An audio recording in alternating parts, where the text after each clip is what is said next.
Assalamualaikum warahmatullahi wabarakatuh. Halo teman-teman, di video kali ini coba kita bahas strategi investasi dividen investing ya.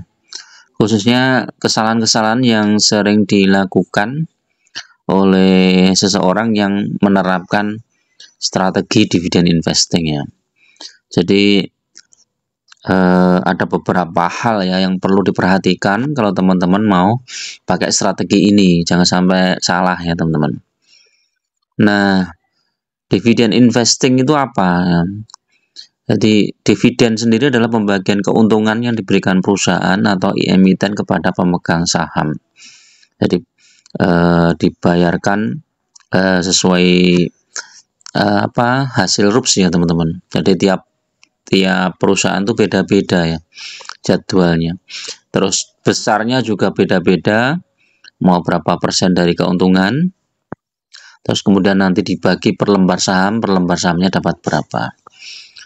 Nah, kalau kita menentukan strategi dividen investing, berarti kita harus memilih saham-saham yang dividennya besar ya. Saham-saham yang dividennya besar, dan ini yang perlu diperhatikan. Selain besar, perusahaan ini memberikan dividen secara rutin, paling tidak 3 atau 5 tahun ke belakang itu dia rutin bagi dividen. Nah, lebih bagus lagi 10 tahun ke belakang dia rutin bagi dividen dan cukup besar, itu layak untuk kita hold ya. Nah, keuntungan kita apa kalau kita memakai strategi dividen investing? Keuntungan kita adalah kita tidak terpengaruh oleh naik turunnya harga saham. Jadi ya betul, ketika kita masuk di harga yang murah itu akan membuat capital gain kita akan besar, tapi secara dividen ya yang kita peroleh itu selisihnya nggak signifikan ya teman-teman. Jadi bisa jadi misalnya kita beli saham yang harganya murah, ya mungkin jumlah lotnya lebih banyak yang kita peroleh ya. Tapi kalau kita beli sahamnya di harga tinggi, maka jumlah lotnya yang lebih kecil ya. Tetapi secara dividennya, jumlah dividennya itu setiap lembar sahamnya hampir sama. Nah, kalau kita pakai dividen investing yang ada beberapa hal kesalahannya. Yang pertama adalah kita pengen cepet-cepet profit ya teman-teman. Jadi kita pengen cepet-cepet profit, sehingga ketika kita membeli satu saham ternyata sahamnya itu turun, kita sudah mentalnya sudah down dulu ya. Wah, ini saya beli saham ini kok ternyata sudah sebulan atau 2 bulan malah minus ya, minus misalnya 10% apa 20%. Padahal jadwal pembagian dividen masih lama ya. Jadi ini kesalahan teman-teman. Kenapa ya? Kesalahan secara mental. Kalau kita namanya dividen investing itu ya udah, kita jangka waktunya paling tidak minimal 3 tahun ya, 3 tahun, 5 tahun atau sampai 10 tahun. Itu baru terasa. Terus sehingga ketika harga saham kita minus, itu kita santai-santai aja. Jadi kalau kita santai, kemudian kita fokus saja di jumlah lotnya, dan lotnya itu terus kita tambah ya. Yang penting kayak gitu. Jadi jumlah lotnya itu berapa, terus kemudian kita ketika sahamnya turun kita tambah lagi. Tapi kalau misalnya jumlah lotnya kita tetap ya, berarti kita cuma dapat dividennya tetap, jumlah dividennya. Nah, kalau misalnya modal kita udah habis ya misalnya, ya udah kita nunggu dividen berikut, kita nunggu dividennya cair. Begitu dividennya cair, kita belikan sahamnya di harga bawah. Itu yang pertama. Terus yang kedua teman-teman, beberapa kesalahan yang sering ini, salah memilih saham ya. Walaupun saham itu dividennya besar ya, tapi teman-teman harus tetap memperhitungkan ininya ya, per lembarnya ya, total lembar sahamnya itu berapa, atau DPS-nya ya istilahnya. Jadi misalnya kayak Adaro ini ya, ini dividen yield-nya itu setahun mungkin sekitar 13%, tidak ada 10%. Ini layak untuk kita hold ya. Tapi kalau misalnya ada lagi Astra misalnya, Astra International dividen yieldnya, nah ini kalau beritanya jumbo teman-teman, wah dividennya ini 11%, lumayan juga nih.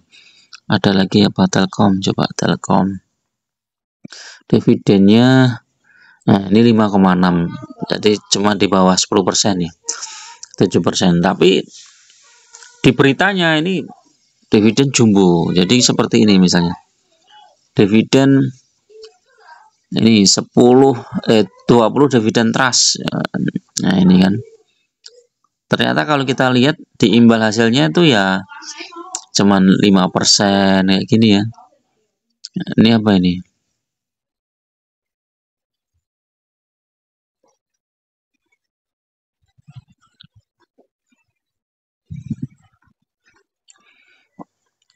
Ini coba kita cek apa ini.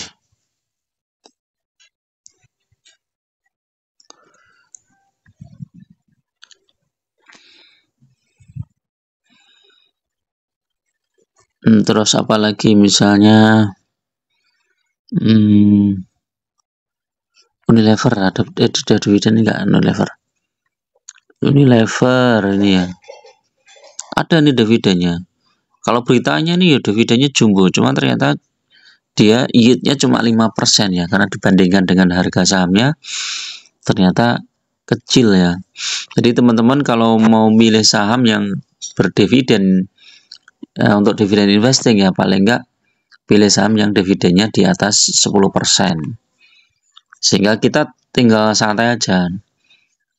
Nah, berikutnya nih teman-teman, memilih saham berdividen itu adalah seperti mempunyai angsa bertelur emas ya. Nah, semakin besar angsa kita, maka telur emasnya akan semakin banyak. Nah, semakin angsa itu cara memperbesarnya adalah dengan menambah jumlah lotnya. Jadi teman-teman misalnya nabung saham apa ya, ITMG misalnya ya, nabung saham ITMG udah punya misalnya 100 lot. Kalau ingin memperbesar dividen yang akan diterima, ya sudah ditambahin lagi lotnya, jadi 120 lot misalnya, jadi 130 lot atau bahkan sampai 300 lot gitu kan.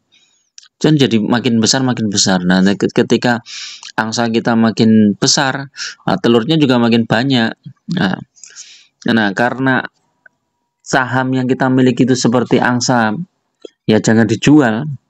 Karena kalau kita jual berarti dia telur emasnya juga berkurang. Jadi filosofinya seperti itu ya. Jadi walaupun dia harganya naik turun, ya karena kita fokus di dividennya saja, ya kita santai-santai aja.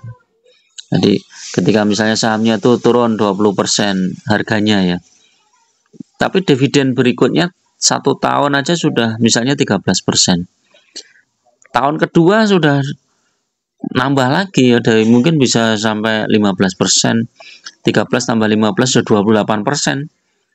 Udah cuan. Tahun ketiga cuan lebar, tahun keempat cuan lebar. Ini tanpa memperhitungkan naik turun harga sahamnya ya.